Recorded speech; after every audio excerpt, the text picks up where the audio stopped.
The first time Bo asked me to watch Magnolia and Cade, I told myself it was temporary. A favor for my sister's new boyfriend, nothing more. Caroline had been through enough heartbreak in the past 2 years, bouncing between dead-end relationships and drowning her disappointments in late-night wine calls to me. When she met Bo at the Harbor View Cafe where she worked as a server, her face lit up in a way I hadn't seen since before Daddy died in that offshore rig accident. "He's different, Grace," she'd said, twirling around my cramped apartment kitchen above the old antique shop on Main Street. "He actually listens. And his kids, oh my lord, they're precious as pie." I wanted to believe her. After watching Caroline spiral through grief and poor choices, dating that drummer from Waveland who stole her car, then the casino dealer from Biloxi who forgot to mention he was married, seeing her genuinely happy felt like witnessing a small miracle. So when Bo showed up at my door that Friday evening in late summer, apologetic and frazzled, explaining that his usual babysitter Miss Evangeline had come down with the flu and he really wanted to take Caroline somewhere special, I couldn't say no. "I'll pay you, of course," he said, running a hand through his dark hair that still held traces of salt from his morning fishing charter. Behind him, 8-year-old Magnolia clutched a worn stuffed pelican while 6-year-old Cade bounced on his toes, his Saints jersey already stained with what looked like chocolate milk. "Don't worry about it," I said, crouching down to their level on my small front porch. The evening air carried the familiar scent of salt marsh and frying seafood from Shaggy's down the street. "We'll have fun, won't we?" That was 3 months ago, right after hurricane season had passed us by with just a few close calls. Now, as I folded tiny clothes in Bo's living room while the kids napped upstairs, babysitting had become my unofficial part-time job. My own dreams of finishing my graphic design portfolio sat gathering dust on my desk at home, pushed aside each time Bo called with that familiar apologetic tone, his voice carrying the weight of a man trying to balance everything alone. The irony wasn't lost on me.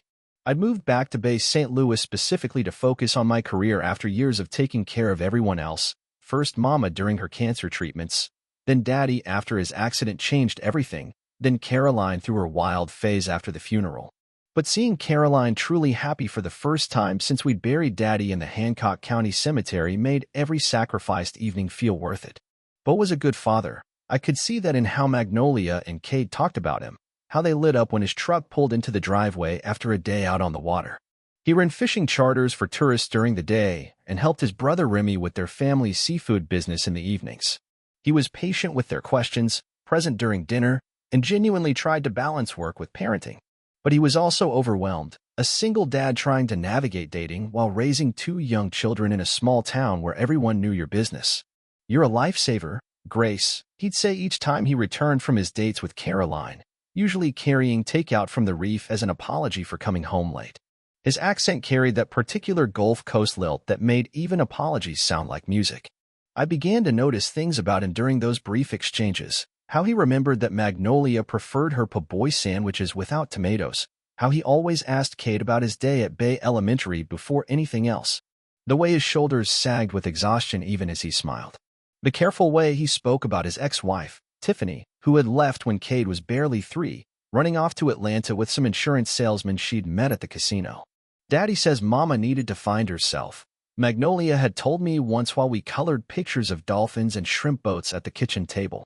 "But I think she just got lost and forgot how to come home." Those moments of unexpected insight from the children created an odd intimacy in the house that sat just 3 blocks from the beach. I learned that Bo kept family photos face down in his bedroom drawer, that he still wore his wedding ring on a chain around his neck tucked under his fishing shirts, that he sometimes stood at the kitchen window for long minutes after putting the kids to bed, staring out toward the dark Gulf waters. The dynamic shifted gradually, like the tide rolling in slow and steady.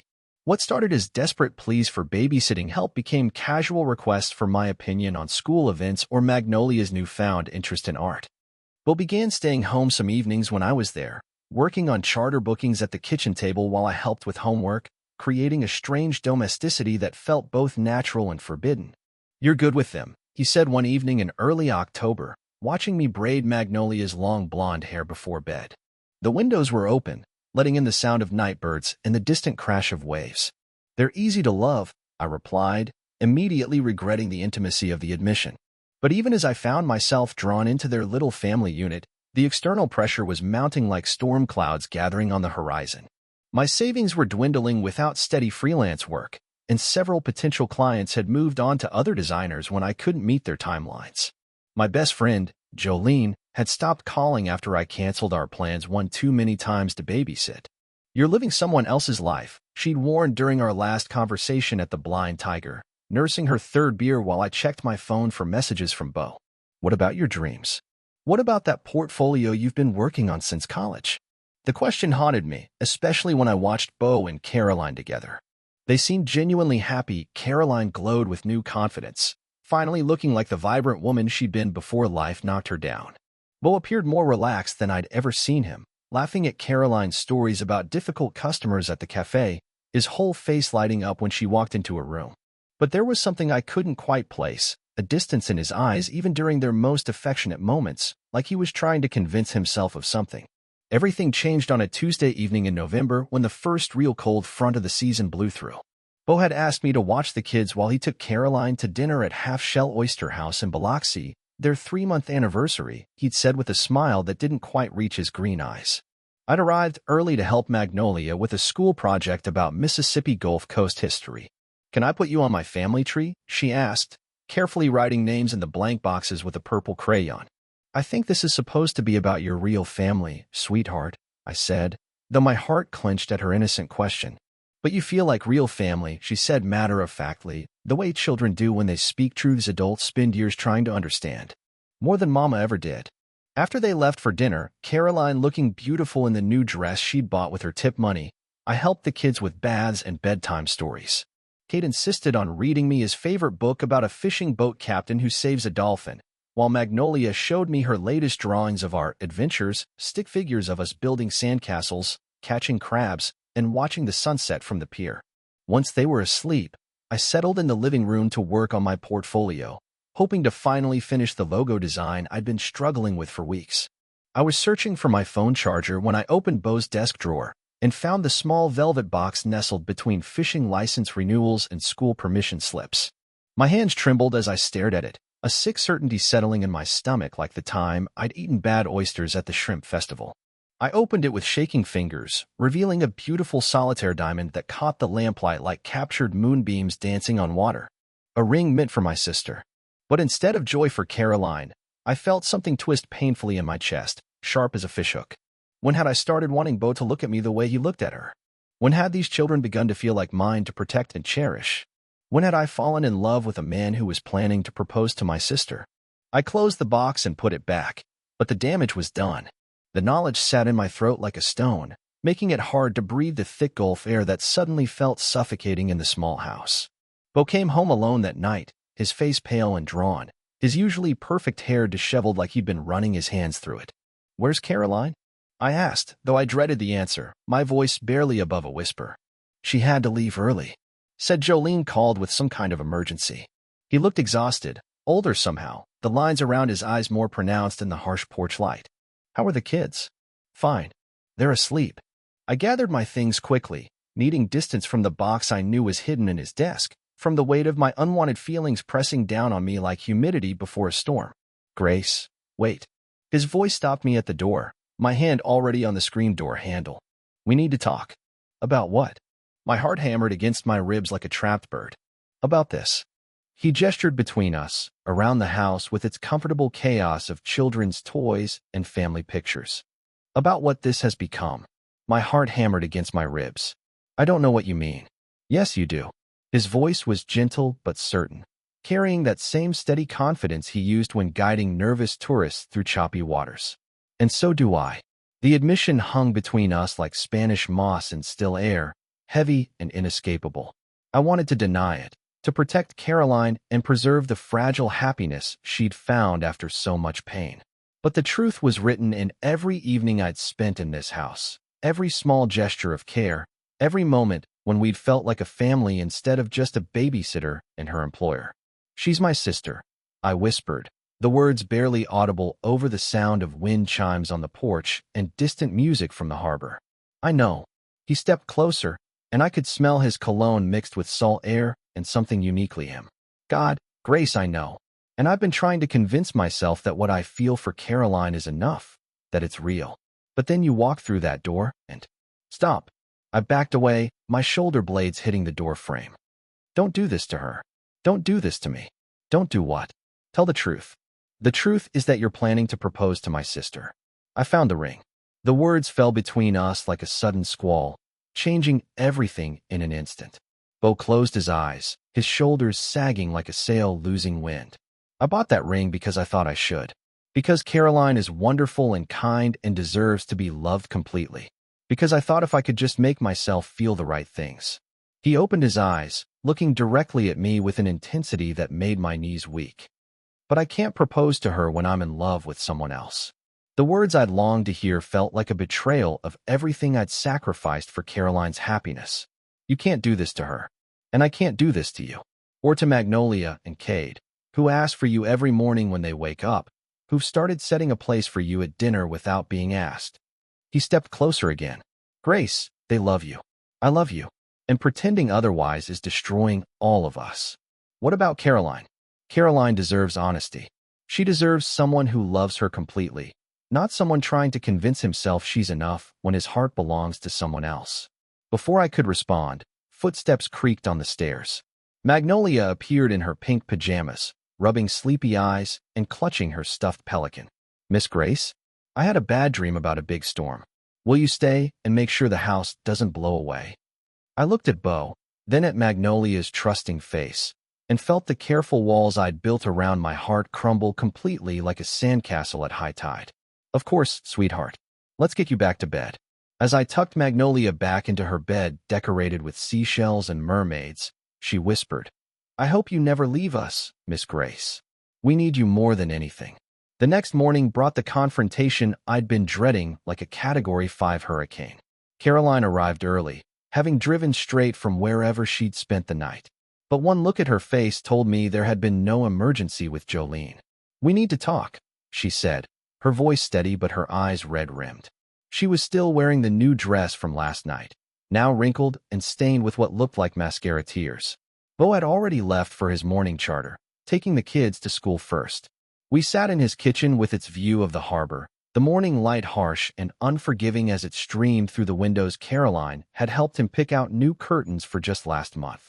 I know about the ring, Caroline said quietly, her hands wrapped around a coffee mug that had gone cold. My blood turned to ice water. Caroline, I know about you and Bo. Nothing happened, I said quickly, desperately. I swear to you on Daddy's grave, nothing. Grace. Her voice was soft, tired, but not angry. I'm not blind. I've seen the way he looks at you when you walk in the room, like you're the sun coming up over the water. The way you look at him when you think nobody's watching. The way his children light up when they hear your car in the driveway. She twisted her hands in her lap. I've been pretending it wasn't happening because I wanted so badly to be happy, to finally have something good after everything we've been through. But watching you all together last night before dinner, it's like seeing a family that I'm not really part of, never was part of. Tears spilled down my cheeks, hot and shameful. I never meant for this to happen. I was trying to help you, to protect. I know you were. And I love you for it, Grace. I always have. She reached across the table to take my hand, her fingers cold despite the warming morning. But honey, you can't sacrifice your life for mine. Not anymore. I'm not. Daddy's death broke both of us, she continued, her voice growing stronger. But while I was falling apart, drinking too much and dating men who were no good for me, you put your life on hold to take care of me. You moved back here from Jackson, gave up that job opportunity in New Orleans, watched Bo's kids so I could pretend to be happy with a man who was never really mine to begin with. The truth in her words cut deep as a fillet knife. He cares about you. He does. But he loves you. She squeezed my hand. And you love him, and those babies upstairs.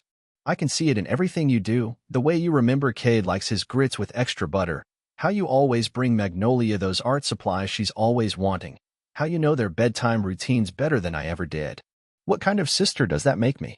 The kind who deserves to be happy. Caroline's smile was sad but genuine, like morning mist over the bay. The kind who spent so long taking care of everyone else that she forgot to take care of herself. We sat in silence for a while, listening to the sounds of the harbor waking up, boat engines starting, seagulls calling, the distant clatter of the shrimp boats coming in with their morning catch. Finally, Caroline spoke again. I'm going to go stay with Jolene for a while. Maybe head up to Jackson, see if I can get my old job back at that hotel. Figure out what I want that doesn't involve trying to fit into someone else's life. Caroline. It's okay, Grace. Really. Maybe this is what I needed, to realize that I've been looking for someone to save me instead of learning to save myself. When Bo came home that evening, his face windburned from a day on the Gulf, he found us in the kitchen together, having spent the day talking through years of grief, guilt, and complicated love. The ring box sat on the table between us like evidence in a trial. Caroline, he started, his voice heavy with guilt and regret, but she held up a hand. I already know, she said, standing and smoothing down her jeans. And it's okay. It's not okay. I led you to believe. You tried to love me the way I deserve to be loved, Caroline interrupted, her voice kind but firm. But some things can't be forced, can't be manufactured just because we want them to be real. She looked at me, then back at him. You'll belong together. Anyone with eyes can see it. She hugged me tight at the door, whispering in my ear, take care of them. All three of them. And let them take care of you too. After she left, driving away in her little Honda toward whatever new life she was going to build for herself, Bo and I stood in the sudden quiet of his kitchen, the weight of possibility and guilt heavy between us like storm clouds. The kids will be confused when they get home from Remy's house, I said, my voice barely above a whisper. They'll adjust. Kids are more resilient than we give them credit for. He picked up the ring box, stared at it for a long moment, then set it down again. Grace, I need you to know, this isn't about convenience. It's not about needing a babysitter or a mother for Magnolia and Cade. Then what is it about? It's about the way you make paper boats out of grocery store receipts to cheer up Magnolia when she's sad about her mama not calling.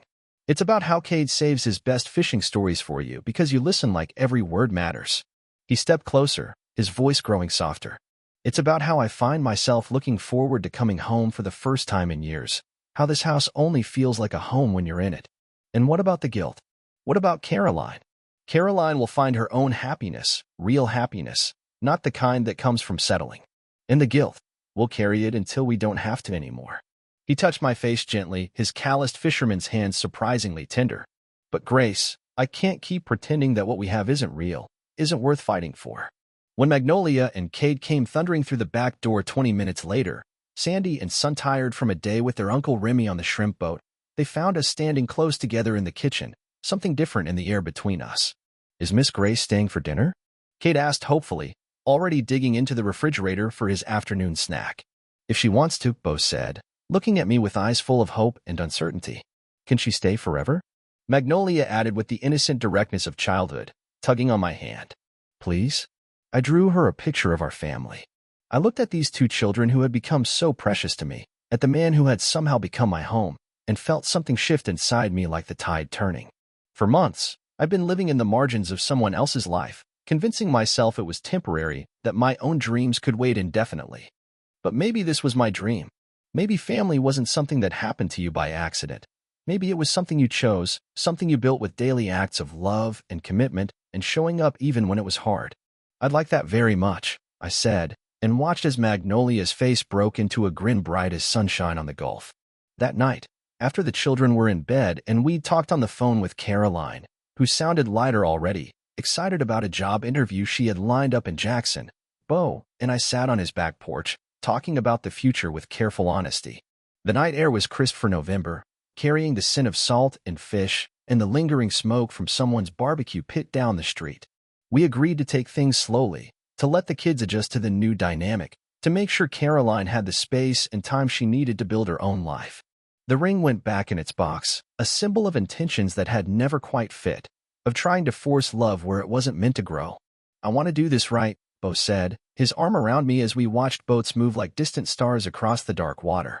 Not because it's convenient or because the kids need a mother figure, but because it's what we all choose freely. What about my work? My portfolio? I can't keep putting my dreams on hold. What about them? Grace, you're talented as hell. You can do that work anywhere, and I want to support your dreams, not replace them with mine. He squeezed my shoulder. Maybe it's time you stop thinking you have to choose between taking care of people and taking care of yourself. 3 weeks later, Caroline came to Sunday dinner, a tradition we'd started the weekend after she'd officially moved to Jackson. She looked different, lighter somehow, as if she'd shed a weight she'd been carrying without realizing it. She'd gotten the hotel job, had signed up for night classes at the community college, was dating a nice accountant named Robert who sent her flowers just because. She talked about possibilities instead of just getting by, about dreams she'd forgotten she had. "You look happy," I told her as we cleaned dishes together while Bo helped the kids with a jigsaw puzzle of the Gulf Coast lighthouse. "I'm getting there."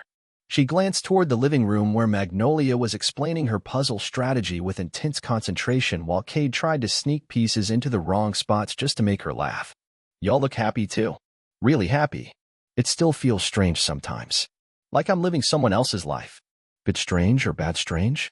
I considered the question, watching Magnolia climb onto Bo's lap while Cade narrated a dramatic story about the lighthouse keeper's adventures. "Good strange. Like coming home to a place I didn't know I was looking for." Caroline smiled, the first completely genuine smile I'd seen from her in years. "Then you're exactly where you're supposed to be, exactly where Daddy would want you to be." 6 months later, I moved my desk into the sunny corner of Bo's living room, our living room now, with its view of the harbor and the boats coming and going like clockwork. My portfolio was finally complete, and I had 3 new clients lined up, including the Bay St. Louis Chamber of Commerce who wanted me to design their new tourism brochures. Magnolia had insisted on helping me arrange my art supplies, declaring herself my official creative consultant. Kate had given me a drawing of our family as mermaids and mermen, living in an underwater castle protected by friendly dolphins. Bo proposed on a Tuesday evening in April, not with the ring he'd bought for Caroline, but with a simple band he'd chosen specifically for me, something that reflected who we'd become together rather than who he'd thought he should want. It was a pearl ring, the pearl found by his grandfather in these very waters decades ago, set in white gold as delicate as sea foam. "Will you marry us?" he asked, making both children giggle and me cry at the same time. We were on the beach behind the house, watching the sunset paint the sky in shades of pink and gold, the kids building an elaborate sandcastle that would be gone by morning. "Yes," I said, and meant it with every part of myself, every dream I'd thought I'd given up, and every new dream we were building together. The wedding was small, held in the backyard of our house with its view of the water, Spanish moss draped like nature's wedding decorations from the old live oak trees. Magnolia was flower girl in a dress the color of sea glass, while Cade served as ring bearer with the serious dignity only a 7-year-old could muster. Caroline was my maid of honor, radiant in her new independence and genuinely happy for us, her boyfriend Robert fitting seamlessly into our little celebration. Father Boudreau from St. Rose de Lima performed the ceremony, speaking about love as an act of choice rather than just a feeling, about families formed by commitment rather than just blood. My portfolio sat displayed on a table near the wedding cake Bo's aunt had made, decorated with sugar seashells and tiny fishing boats, a reminder that love didn't require the sacrifice of dreams, but could instead be the foundation that made them possible. As we danced to our first song as a married family, At Last, by Etta James playing from Remy's old boombox, with Magnolia tugging on my dress and Cade spinning in circles around us, I thought about the choices that had brought us here. The sacrifice that had led to love, the betrayal that had revealed truth, the external pressures that had ultimately forced us to be honest about what we wanted. I thought I was giving up my life to help my sister find happiness. Instead, I'd found my own family, my own purpose, my own version of home. Sometimes the most important journeys begin with a detour, and sometimes the greatest love stories start with someone else's ending. "Thank you," Bo whispered in my ear as we swayed together, the Gulf breeze carrying the scent of jasmine and salt air. "For what?" "For staying. For choosing us, even when it was complicated and messy and probably crazy."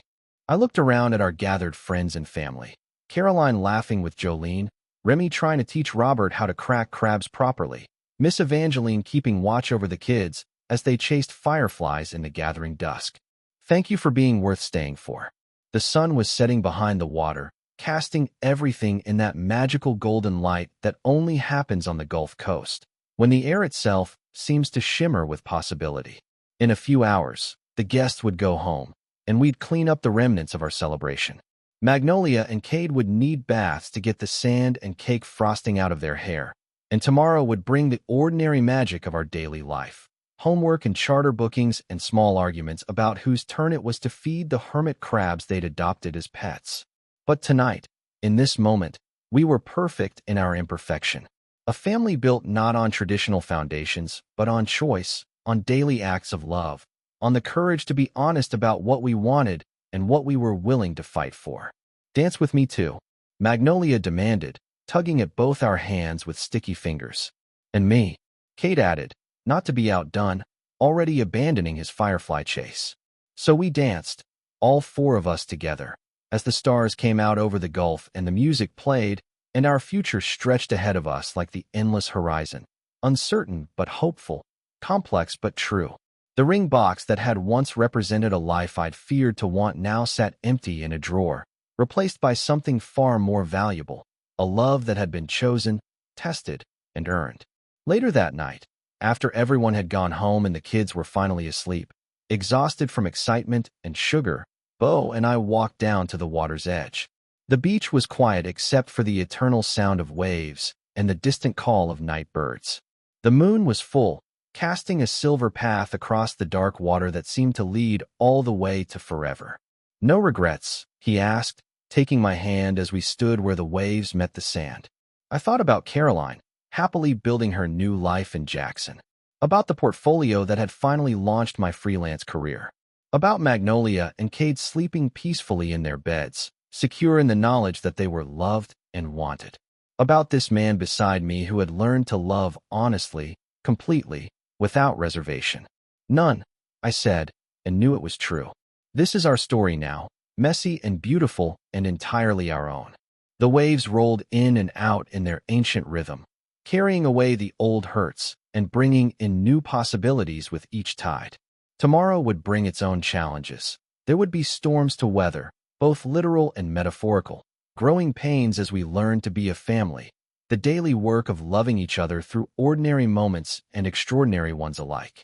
But tonight, we were exactly where we belonged, under the vast Gulf Coast sky, with the sound of home all around us and the rest of our lives stretching out ahead like an uncharted sea full of wonders waiting to be discovered.